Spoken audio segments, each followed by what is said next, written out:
人小心！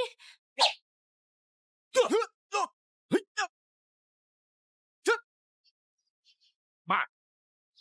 严冬，你竟敢行刺包大人！严冬，我和展云随便一个人都可以挡得住你，我们联手，你更加是毫无机会。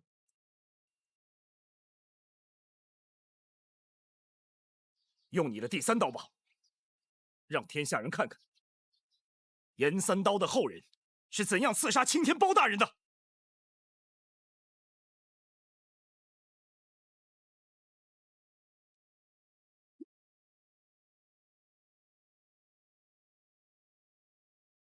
大哥！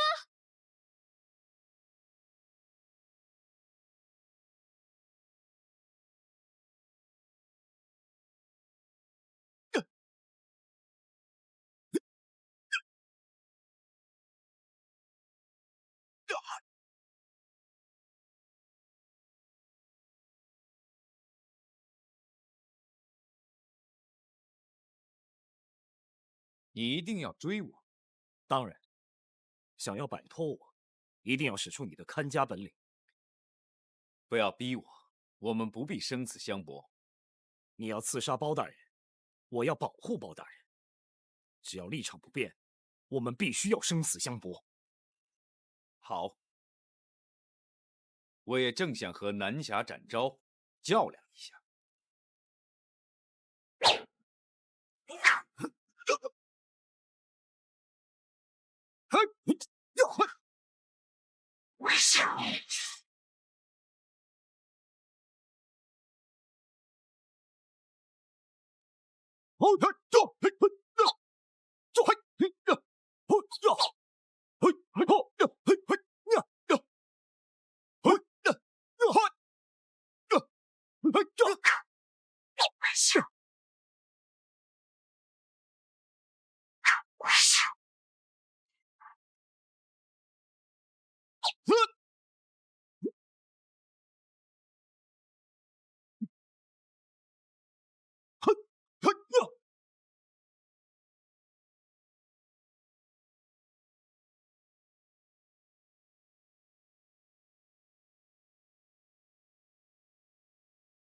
原来这个才是你的第三刀。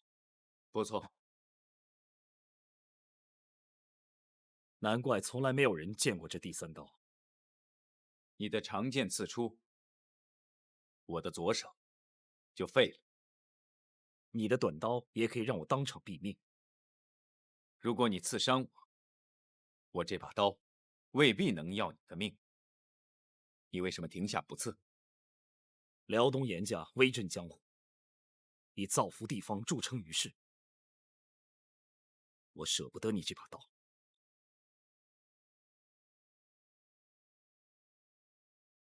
你又为什么不杀我？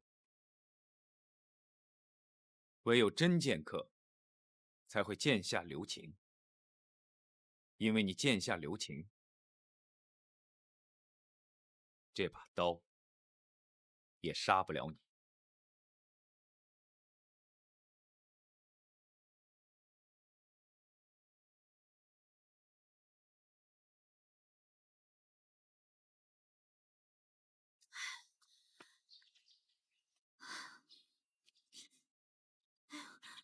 大哥怎么还不回来啊？不能再等，立刻出发。是。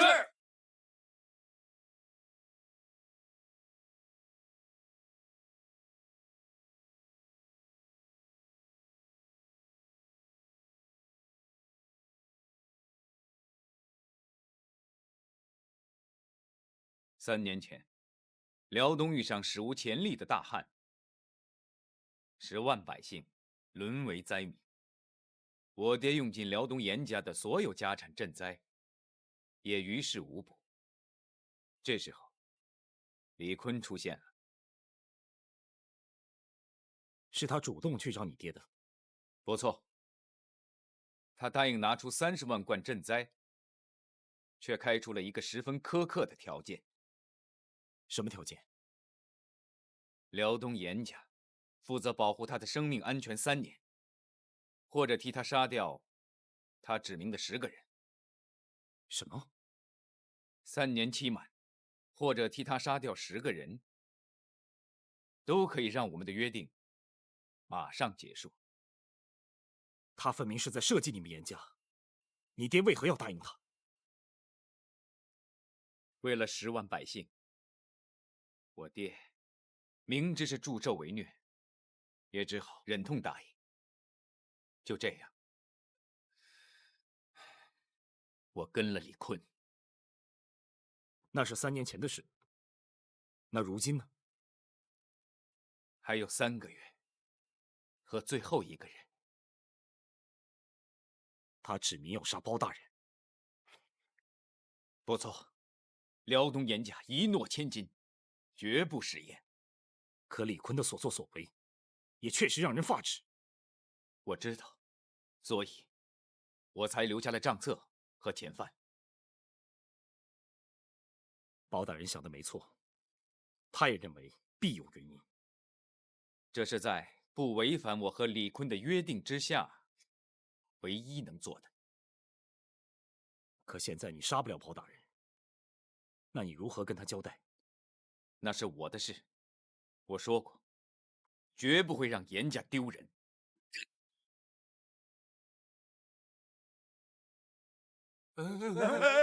滚！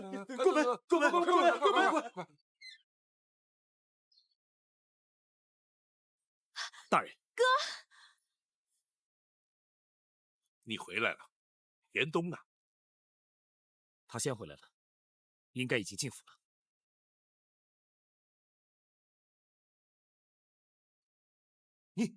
你没杀掉包拯？展昭和展云联手，我杀不了他。哼，这就是你们辽东严家对我的承诺。辽东严家从不食言，打不过就是打不过。杀不了他，并不代表我们没有兑现约定。哦，你怎么兑现？我可以带你离开登州，这样的话，并不违反约定。如果你不肯离开登州，我只有和他们拼。不过，我可以确定，我会死在他们手上。一旦我死了，我们之间的约定也就结束了。不过，他们再要抓你，就没有人能救你。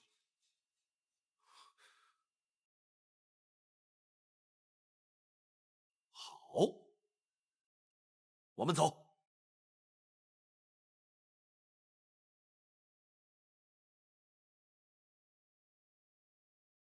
张龙、赵虎在。闯进府去，将李坤拘捕到案。是。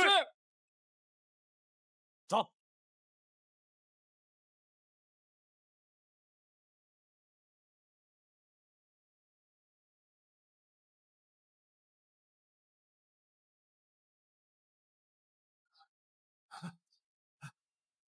赵云，我们上。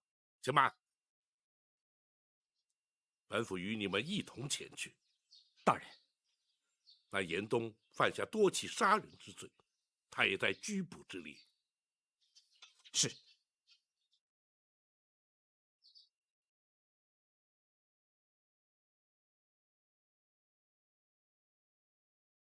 李坤，本府依法将你拘捕到案。你就是严冬。正是。你杀了段武、刁赞，也在本府拘捕之列。杀人偿命，严冬无话可说。可是，请包大人让我交代清楚之后，再抓我也不迟。你说，辽东严家对李坤曾有承诺，严冬不能言而无信。哦，这3年来，李坤作恶多端。严冬，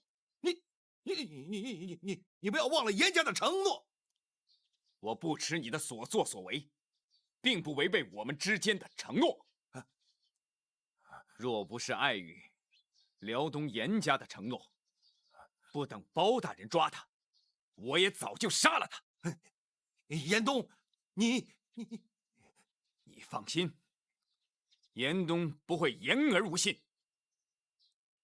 可是，如果现在有人要杀你，谁要杀我，你就杀谁。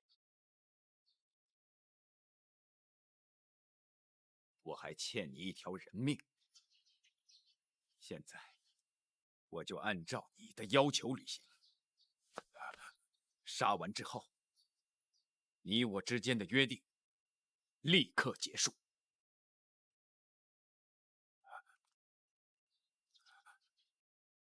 但要杀李坤的，不止展昭一人。你说什么？江湖世家严三刀第一代弟子严冬，要杀李坤，为民除害。严冬，你们辽东严家不能言而无信，你不能杀我。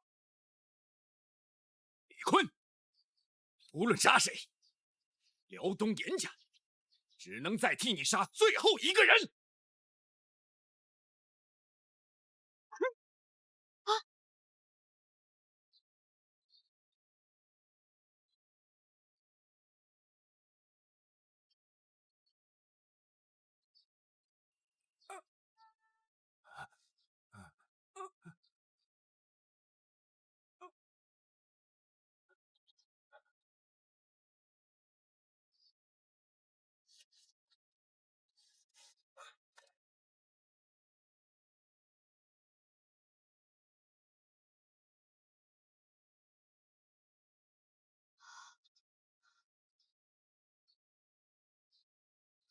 我说过，我不会让严家丢人。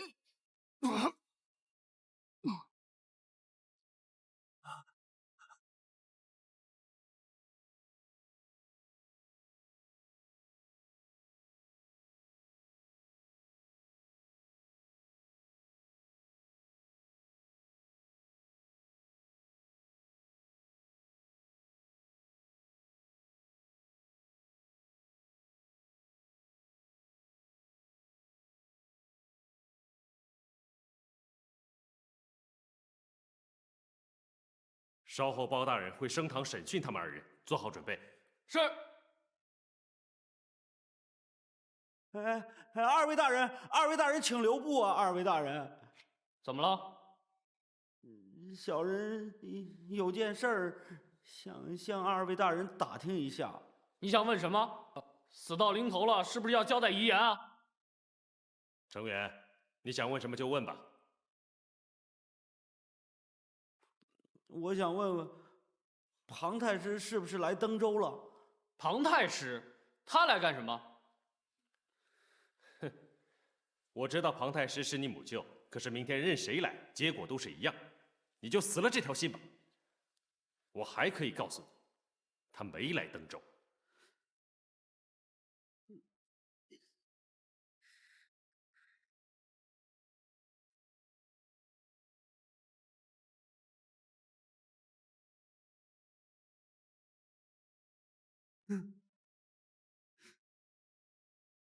大人，庞太师怎么会赶到登州来啊？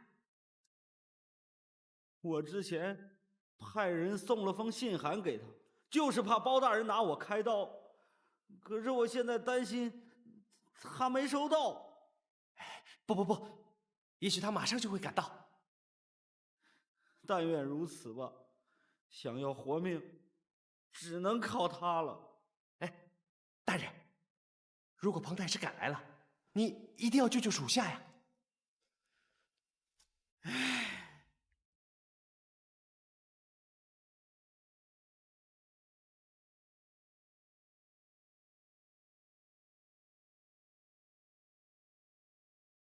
公孙先生，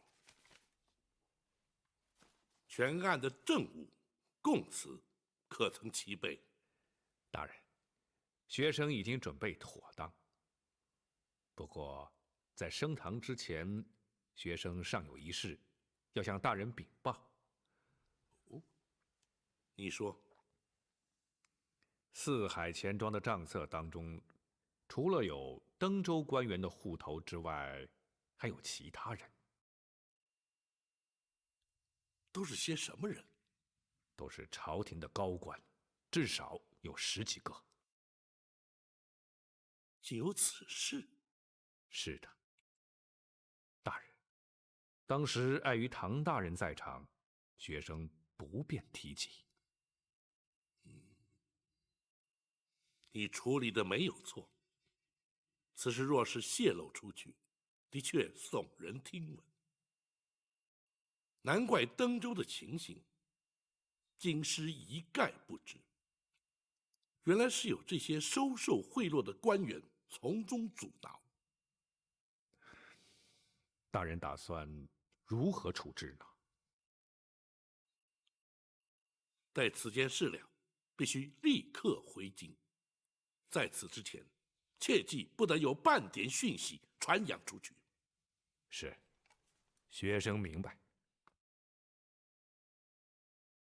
启禀大人，彭太师到。他怎么会？大人，莫非他已接获成员的通知？有此可能。大人，还是暂时不要见他，等升堂定案之后。包大人，包大人，为何不见老夫啊？太师怎会到登州来？可是有何公干呢？我特地前来通知包大人，暂时不要对成员治罪。为何不可？皇上已下旨，要包大人不得审理此案。这又为何？包大人，你遵旨就是了，何必多问？敢问太师，圣旨何在？近日就到。太师，空口无凭，要本府如何才行？老夫确信圣旨立刻就到。在此之前，包大人不得审讯成员，一切回京以后再说。太师，圣旨既然未到，凭什么要本府不治那成员之罪？那成员犯下必死之罪，本府怎能饶他？难道仅凭太师一言，本府就要置国法于不顾不成？太师身居庙堂，理当留在京师，如今却为何到登州？所谓何来？包大人，那成员是老夫的亲外甥，那又如何？他也是庞贵妃娘娘千岁的亲表哥。太师，本府只问那成员是否违反国法，至于他是谁家亲眷，有何靠山，本府却一概不问。包大人，难道你一点不讲情面？太师，若讲情面，那些因成员贪婪而无辜丧命之人，又将向谁去讲情面？包拯，你抗旨不遵！圣旨未到之前，本府何曾抗旨？你好，我就上你这公堂，我看你敢不敢当着老夫的面杀那成员？本府奉旨办案，怎会不敢？他若你敢扰乱公堂，休怪本府将你一并治罪。王承马汉在，将太师请出州衙之外，不得干扰公堂审讯。如若不听，尽管放手打人。是。你包拯，你传令升堂。是。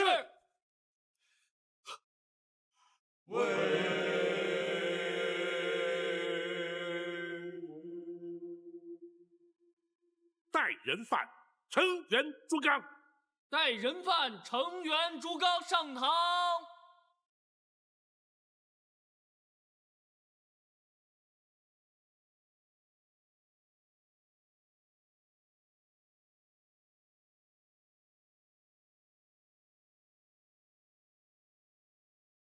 跪下！跪下！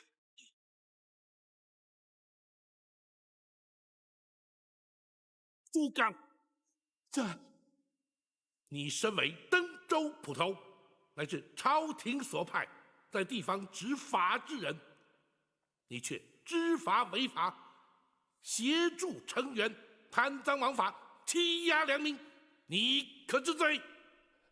回报大人，成员是属下的顶头上司，他的命令属下不敢不从啊！你即便如此，你明知他的指令有违国法，就该断然拒绝，或者依法检举。你却狐假虎威，狼狈为奸，敢为帮凶，你还敢狡辩不成？属下知错了，请大人从轻发落。姑念你虽为从犯，却未犯下杀人罪行，虽已渎职，却未曾具体受贿，本府便饶你一条性命。谢大人不杀之恩。死罪可免，活罪难逃。本府依大宋律例，判你监禁10年，并服劳役。你要深自反省，好自为之。是。来人呐！在。将朱刚押出堂去，发监执行。是。走。成员，犯官在。你身为一州之长，地方父母，不思报效朝廷，爱护百姓，反而依仗权势，胡作非为，巧立名目，强征粮税，勾结奸商，营私谋利，将朝廷公器为你个人私用，视登州百姓如同待宰羔羊。你寡廉鲜耻，人神共愤，贪赃枉法，罪在不赦。犯官知罪了，可是包大人，犯官罪不至死啊！住口！就因你的贪婪无度，多少百姓流离失所，断送性命。前任通判陆信，退休京官许谦，不知还有多少无辜，皆因你勾结李坤而惨遭杀害。你还说罪不至死？犯官，包大人饶命啊！包大人，堂下听判。登州知州成员贪赃受贿，违法渎职，勾结李坤，共谋杀人。本府奉旨代天巡狩，以大宋律例判你扎刀执行。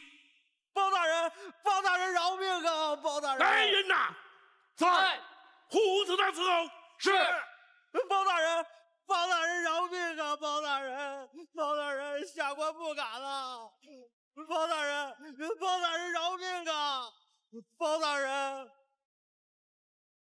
包大人，饶命啊！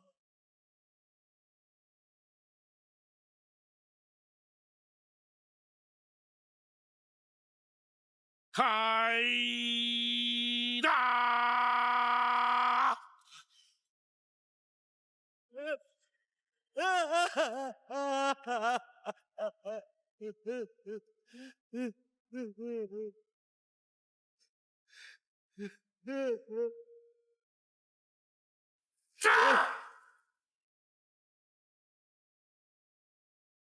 包拯，我跟你势不两立。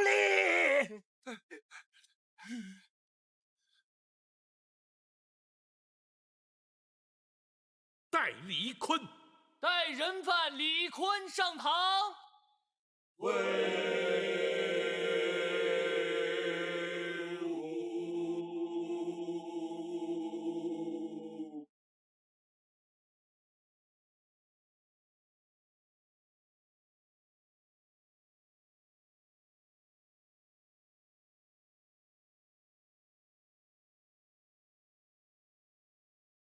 李坤，你勾结贿赂成员，谋取不法利益，教唆杀害多条人命，私铸假钱，扰乱币制。如今数罪并罚，罪证确凿，你可还有话说？我只是个商人，有道是杀头的买卖有人做。今天既然被包大人所查获，我没什么可说的。你倒是干脆。不过，包大人，四海钱庄有108处分庄，遍布全国。如果杀了我，必会导致前世动荡。不知包大人打算如何收场啊？你不要误认如此一来便可以心存侥幸。朝廷自有整治财经之策，本府自会报请朝廷，以公办交子铺接手四海钱庄，查清存题汇兑之后，逐一交割，必可平静转手过渡，全然不会引起百姓不安。我倒忘了，包大人曾担任过三司使之职啊。你知道便好。包大人，你可知道，在朝中有不少的人收了我的贿金？本府自会一一清查，依法追诉。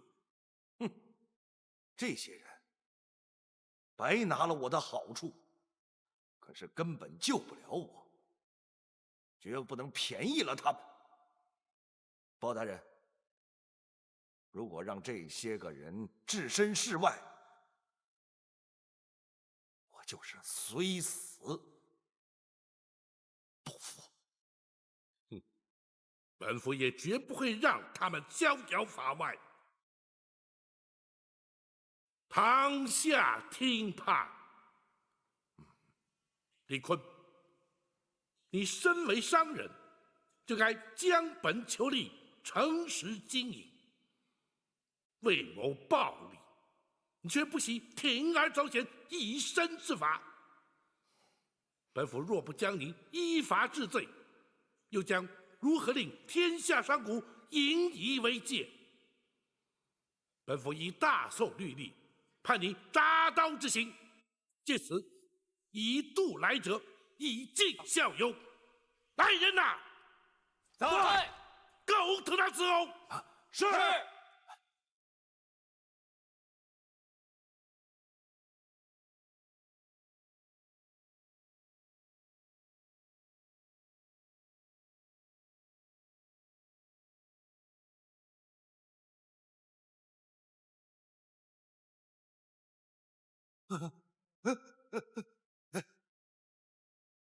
站！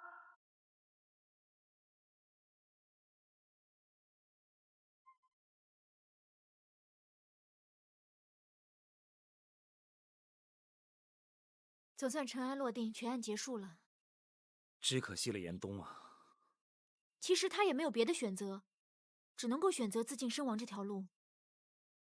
不过他这一死，总算把严家的声望给挽救了。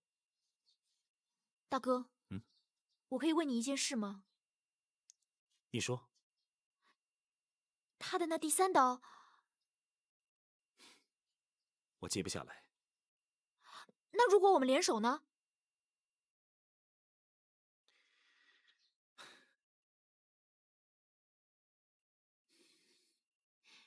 只可惜，我永远没有机会印证了。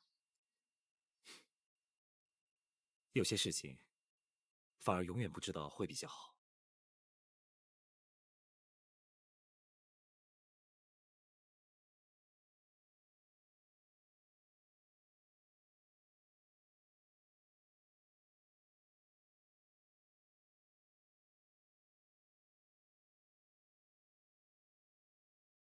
包大人为登州百姓除去大害，老朽党在此替所有百姓向包大人致谢。本府奉旨代天巡狩，惩治贪官污吏，铲除奸商恶霸，乃是职责所在，又怎敢当诸位大人一个谢字呢？包大人推谦了。程元虽已伏法，但仍有诸多善后及州务待办。唐大人年轻时浅，阅历稍欠，还有待诸位大人多加协助，也好让登州尽快纳入正轨常规。有劳诸位前辈了。好说，不过我等年纪均已老迈，若是力有不逮之处，还请包大人、唐大人见谅。不，杜大人此言差矣。所谓年纪老迈，不过是体力精神不及年轻人，然而经验阅历却不落人于后。唯有曾经在朝中效命过的前辈先进，秉持老而弥坚、退而不休之念，继续贡献心力，那才是朝廷之幸，百姓之福啊！是啊，是。如今全案已破，明日本府即将启程回京，本府就不一一向诸位大人辞行了。老朽恭送包大人。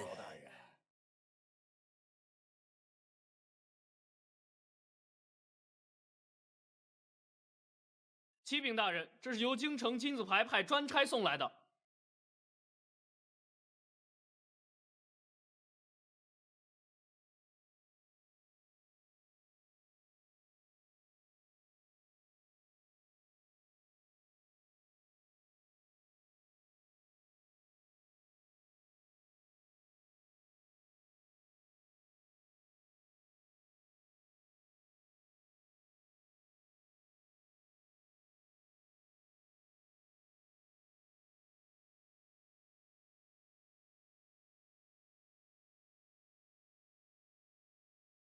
大人，难道庞太师说的是真的？圣旨的确不让大人审程元？那怎么办？程元已经被处死，圣旨现在才到，大人打算如何向圣上交代啊？无妨，本府原本就打算回京，将那些收受李坤贿赂的官员一一揪出，如今只是必须尽快出发罢了。我们明日一早出发。是。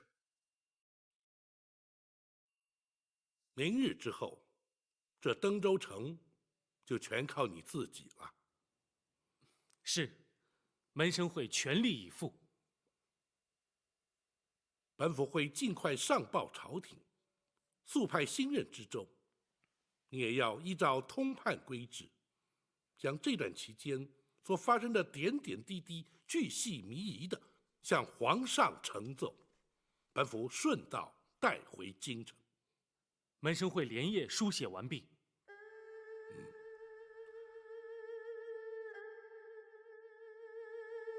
不过才几日功夫，却又经历了如此多的周折变迁。门生也从恩师身上获益良多。凡事并不可一成不变，总得随机因应。然而唯独秉持大公无私之心，却是放诸四海，而且准啊！门生谨记恩师教诲。大人明日又要车马劳顿了，还是早些就寝，也好养足精力。好吧，你们聊，本府先回房歇息。门生恭送恩师。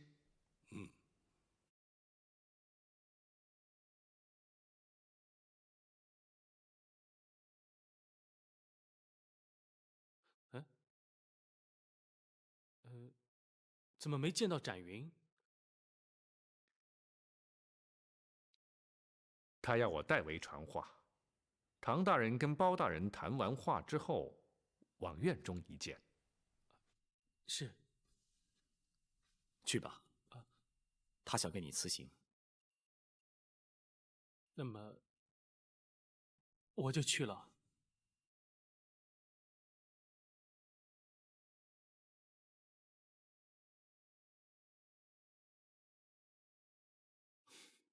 真不知道展云又在打什么主意。哼，没什么，就像展护卫说的，他只是向长征辞行罢了。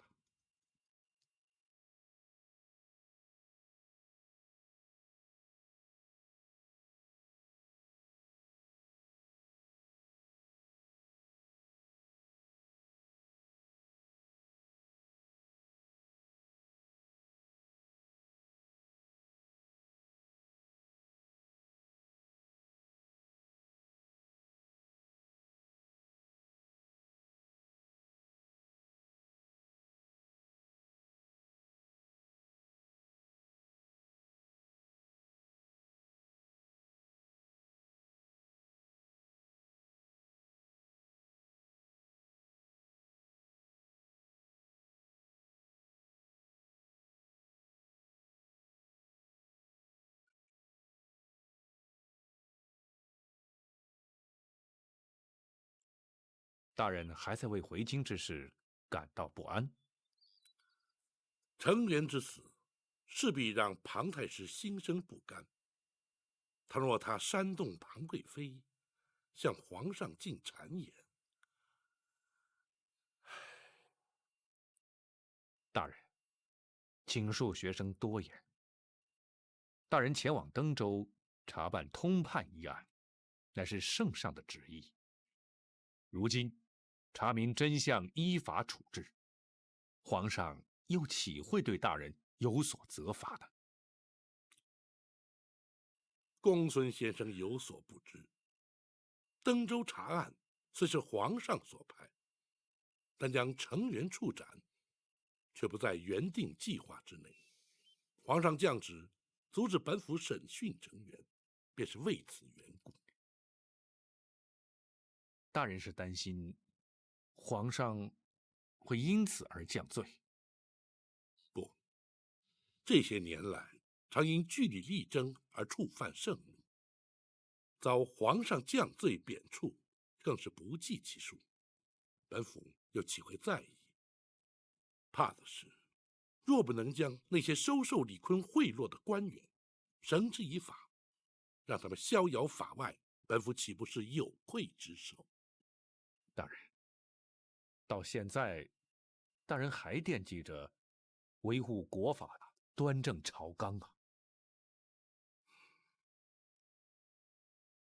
识君之路，忠君之事，本府又岂能不朝思暮想，随时惦记啊？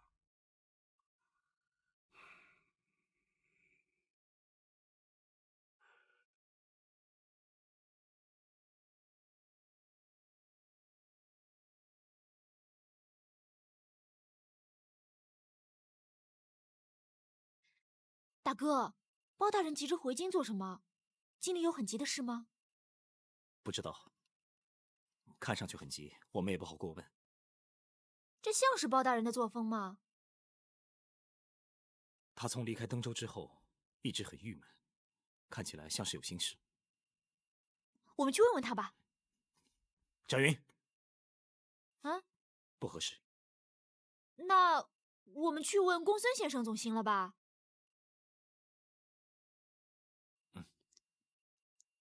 就是这么回事。大人要我告诉你们，好让你们心中有个准备。原来如此，难怪大人看起来心事重重的样子。如果皇上听信谗言，我就……翟云，朝廷的事你不懂，不要瞎说。好了，大家不必心急，我相信大人自有对策。回京之后再说吧。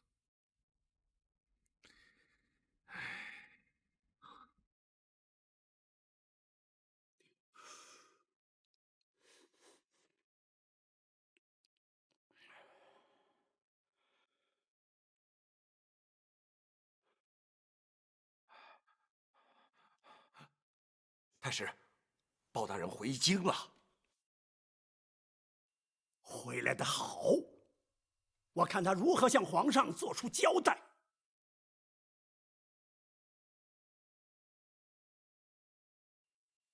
包大人一路辛苦了。包拯才回京城，相爷就专程来访，包拯实不敢当。老夫前来看你，当然是多日未见的缘故。可是还有一事，老夫却不能不来呀。相爷请讲。皇上要包大人一回京城就进宫面圣。包拯正该将奉旨前往登州，查办通判无端身亡一案，禀奏皇上。这是该立刻进宫面圣。包大人还是应该要预做准备呀，以免见了皇上。相爷指的是关于程元之死，皇上是颇为震怒啊。想必是庞娘娘在皇上面前说了些什么。一点都没错啊，包大人，你明知那程元和娘娘父女的关系，为什么一定要得罪他们呢？相爷，包拯从未存心得罪任何人，却也无惧于得罪任何人。皇上还特别将庞太师一并宣召进宫，恐怕是要和你当面对质。如此甚好。包拯正有要事，必须面奏皇上。臣包拯叩见吾皇，万岁万岁万万岁！平身，谢万岁。朕特意屏退左右，你我君臣四人当面把话说清楚。包拯，臣在。你明知道朕已下旨，不准你再审程元，你为何不听？难道你真敢抗旨？回皇上，臣审讯处斩程元之时，并未接获圣旨。包大人，老夫明明当面通知你，圣旨将到，你却置之不理，这不是存心抗旨，又是什么？不错，朕要听听你又作何解释。回皇上，庞太师位列三公，既非专司专责，更非传旨太监，包拯岂能将他的一面之词奉若圣旨？倘若人人皆可以宣称代传圣旨，岂不因此而天下大乱？朝廷体制又将何存？皇上，包大人所言极是啊。即便是皇上的口谕，也有专责之人，并非是人人皆可代传呐。就算如此，你也明知道那程元是庞贵妃的亲眷，难道就不能暂缓行刑？皇上，包大人根本不顾及娘娘的情面。不错，太师所言不差，包拯当时的确未顾及娘娘。包拯，皇上，包大人想必不是此意，请皇上息怒。皇上，臣奉旨出京代天巡狩，在登州之时，包拯眼中看见的是贪赃枉法、残害百姓的登州知州成员，却未见任何人的亲眷。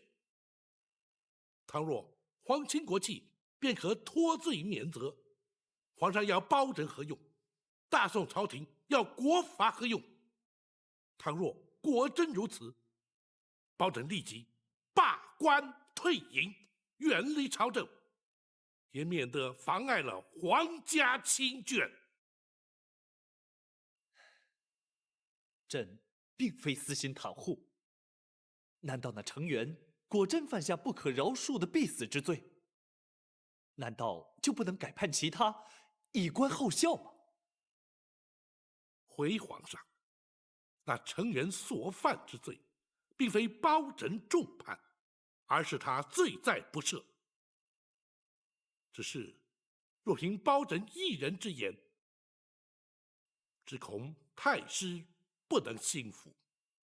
不错，包拯的确难脱公报私仇之嫌。对包拯并无私仇可言。现有皇上钦派登州通判唐真手书奏折，他在登州的所见所闻尽载其中，请皇上御览自评。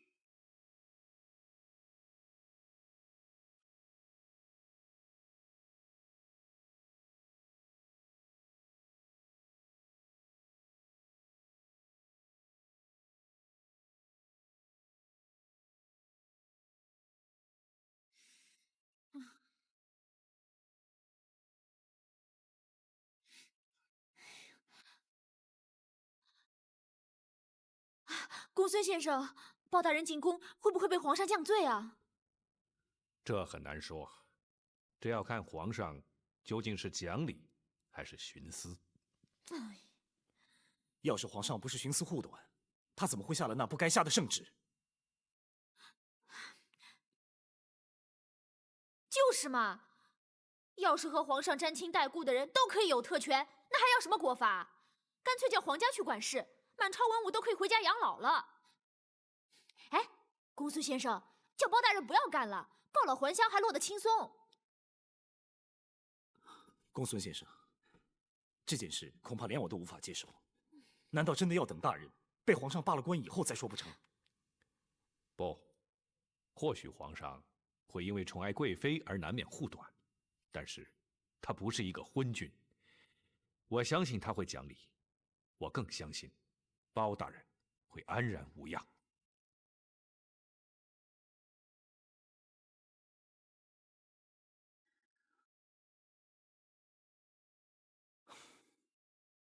哼，好大胆的成员，他的确该杀。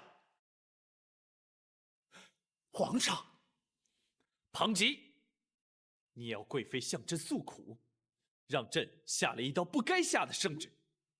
若不是在登州的是包青，你险些让朕变成了一个不明事理的昏君。臣罪该万死。哼，幸亏包青坚持，朕才没有铸成大错。你还不向包大人认错？这怎么？你不肯？老臣不敢，老臣遵旨。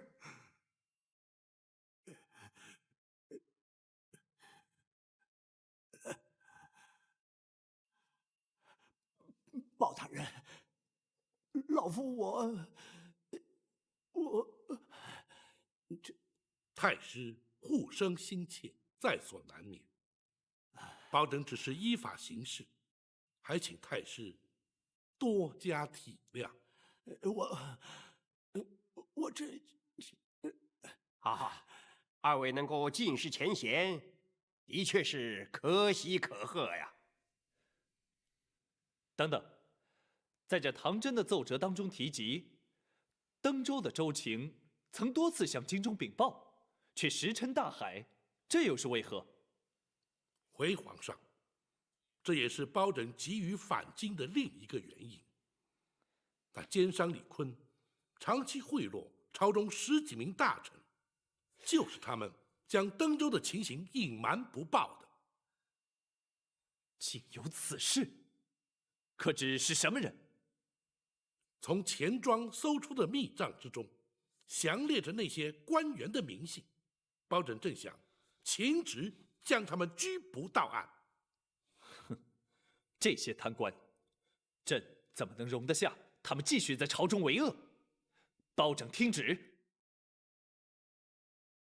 臣包拯接旨。